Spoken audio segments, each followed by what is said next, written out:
আসসালামু আলাইকুম viewers, welcome back to my another new video.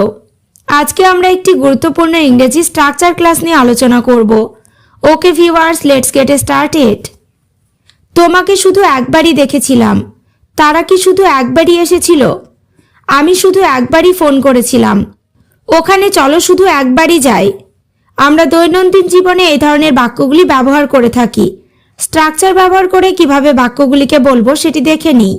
স্ট্রাকচারটি হলো any sentence plus only once. শুধু একবারই অর্থে এই স্ট্রাকচারটি ব্যবহার করব। এবার আমরা কয়েকটি এক্সাম্পল দেখে নেব। ওখানে চলো শুধু একবারই যাই। Let's go there only once. এখানে লেটস গো মানে চলো যাই, দেয়ার মানে ওখানে, অনলি ওয়ান্স মানে শুধু একবারই। Let's go there only once মানে ওখানে চলো শুধু একবারই যাই। নেক্সট, আমি শুধু একবারই তোমাকে দেখেছিলাম। I saw you only once. এখানে আই মানে আমি, স মানে দেখেছিলাম, ইউ মানে তোমাকে।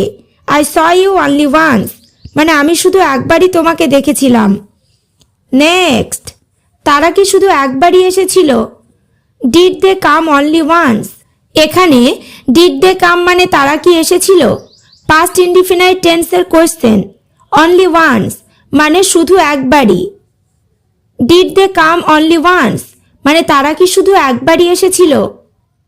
পরেরটা, আমি শুধু একবারই ফোন করেছিলাম। I rang up only once. এখানে আই মানে আমি, র্যাং আপ মানে ফোন করেছিলাম, অনলি ওয়ান্স মানে শুধু একবারই। I rang up only once মানে আমি শুধু একবারই ফোন করেছিলাম। এবার তোমরা স্ট্রাকচার ক্লাসটি ভালোভাবে বুঝতে পেরেছ।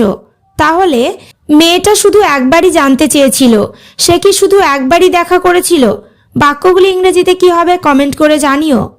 ওকে ভিউয়ার্স, আজ এই পর্যন্ত। চ্যানেলটিতে নতুন হলে চ্যানেলটি সাবস্ক্রাইব করো, লাইক শেয়ার কমেন্ট করতে ভুলো না।